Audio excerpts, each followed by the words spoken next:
Pelosi saying today that she is moving toward an impeachment announcement later. Well, I haven't heard this. Look, it's just a continuation of the witch hunt. It's the worst witch hunt in political history. We have the strongest economy we've ever had. We have the best unemployment numbers we've ever had. African American, Asian American, Hispanic American, lowest in history. Best numbers we've ever had. Our country is doing phenomenally well. We have rebuilt our military to the tune of $2.5 trillion. We have the strongest military on earth. If you look at the vets, if you look at any group, they're doing fantastically well. So the country's doing the best it's ever done, and I just heard that she'd like to impeach. We also just had Rasmussen, as you heard, just came out with a poll. We're at 53, and they say 53 plus maybe 10. A lot of people say that because you add about 10% to the Trump polls, because some people don't want to talk, they just want to go out and do it, and they know what's good. Our country's doing the best it's ever done.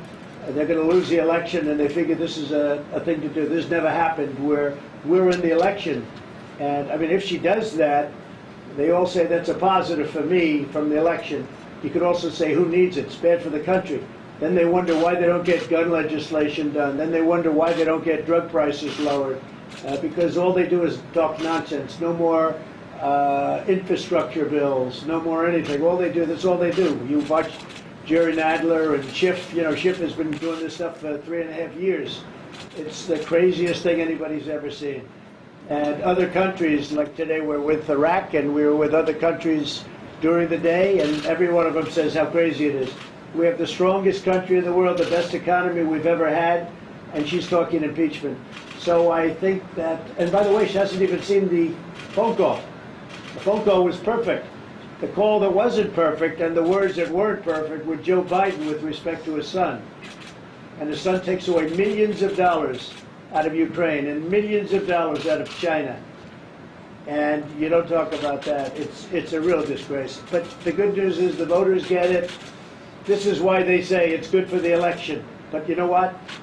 It's bad for the country. What she's doing is very bad. If it's true, I can't even believe it, it's true. How can you do this and you haven't even seen the phone call? The whistleblower, they say, was second hand or third hand. And it was reported, though I have no idea who the whistleblower is. I guess I could find out. Maybe I couldn't find out. But they say it was a very partisan person, the whistleblower. But it was second or third hand. Never heard the call. But I have better than that. We have the whole transcript of the call, which will be released tomorrow, and comments will be put with respect. It was a perfect call. There was no quid pro quo, unlike Biden.